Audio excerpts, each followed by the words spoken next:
90 জন না হোক, শতকরা 60 জন তো কোরআন পড়তে পারে না, এটা সত্য, ঠিক না? যে কোরআন পড়তে পারে না সে কি কোরআন খতমের সওয়াব পাইতে পারে? যে কোরআন পড়তে পারে না সে তো কোরআন খতমের সওয়াব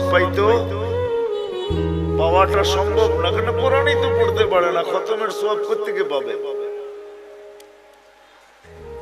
কিন্তু আল্লাহ আমাদেরকে ভালোবাসেন, এই জন্য আল্লাহ বলে কোরআন তোমাদেরকে দিলাম, পড়তে পারো আর না পারো, খতমের সওয়াবের থেকে তুমি বঞ্চিত হও, এটা আমি আল্লাহ চাই না। আর এটা ভালোবাসা, এটা বুঝায়ও না যে তুমি খতমের সওয়াবের থেকে বঞ্চিত হবে। বিদায় আল্লাহ সূরা ইখলাস দিছেন যে একবার পড়বা 10 পারা, দুইবার পড়বা 20 পারা, তিনবার পড়বা, খতমের সওয়াব মিললো না? মিললো না? মিলছে? সত্য তো? পাক্কা? এটা আল্লাহ ভালোবাসেন, এই জন্য আল্লাহ সূরা ইখলাস দিছেন। ইখলাস দিছেন, সূরা ইখলাস দিছেন। নামাজ আল্লাহ আমাদেরকে দিছেন, কিন্তু যতজনই শুনছেন নামাজ আমাদেরকে দিছেন, সবাই বলছে পড়বে কি কইরা, তাও 50 ওয়াক্ত কি করে পড়বে এরা? তো মুসা আলাইহিস সালাম আমাদের নবীজিকে বইলা কয়া কমাইতে বলছেন, কমায়া নিয়ে আসে। তা আমাদের নবীজির কথা বুঝে আসছে, তুমি যা কমাইতে কমাইতে 5-এ নিয়ে আসছেন। যখন 5-এ আনছেন তখনও উনি বলতেছিল 5 ওয়াক্ত পড়বে না, আপনার উম্মত পড়তে পারবে না, 5 ওয়াক্ত পড়বে না। আপনি আবার কমায় নিয়ে আসেন, কিন্তু আমাদের নবীজি বলছে আমার লজ্জা লাগে। কিন্তু মুসা আলাইহিস সালাম বারবার বলতেছে পড়বে না, লজ্জার দিকে তাকায় লাভ নাই, জান কমায় নিয়ে আসেন।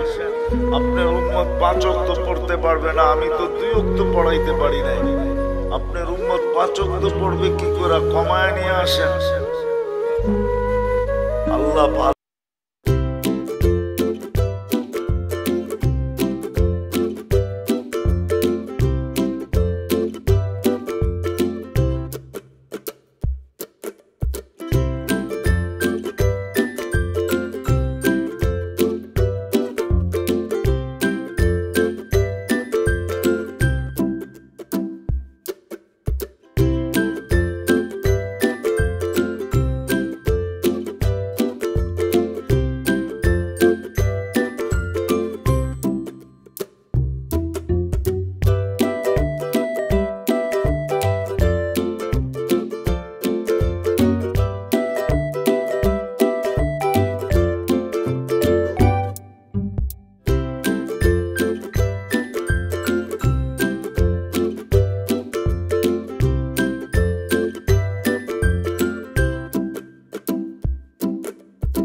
আমার মন বলে আল্লাহ আমাদেরকে আরো কম দিতে চেয়েছিলেন মনে হয়, যে আমরা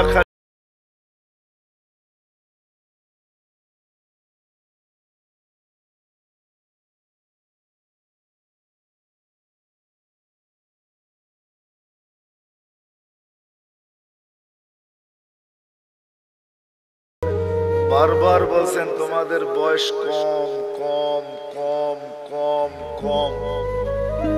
আমার উম্মতি বাইনা 60 ও 70, 60-70 বছর আমাদের বয়স। কোন নবী কিন্তু উম্মতকে এইভাবে বলেন নাই। আমাদের নবীজি যেরকম আমাদেরকে বলছেন, কেননা আমাদের আল্লাহ যেরকম আমাদেরকে ভালোবাসেন, আমাদের নবীজিও আমাদেরকে এরকমই ভালোবাসেন। আমাদের আল্লাহ আমাদেরকে ভালোবাসেন,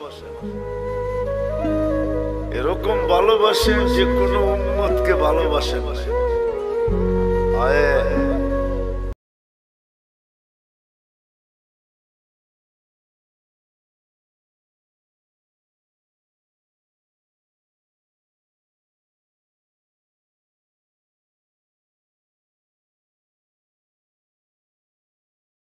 আমাদেরকে চিহ্ন লাগাইছেন, লেবেল লাগাইছেন, কুনতুম খায়রা উম্মাহ। উম্মত 100 লক্ষ হইতে পারে, কিন্তু তোমাদেরকে মিলাইলেও মিলবে না, কারণ তোমাদেরটাই লেবেল লাগানো আর একটাও লেবেল লাগানো। তোমরা কারোর সাথে মিলবে না। এই জন্যই তো সাহাবায়ে কেরাম জিজ্ঞাসা করছে, ইয়া রাসূলুল্লাহ, কিয়ামতের দিন আমাদেরকে কেমনে চিনবেন এত মানুষের ভিতর থেকে? আল্লাহর রাসূল বলছে, চিনবো না কেন, তোমাদের গায়ে তো লেবেল লাগানো।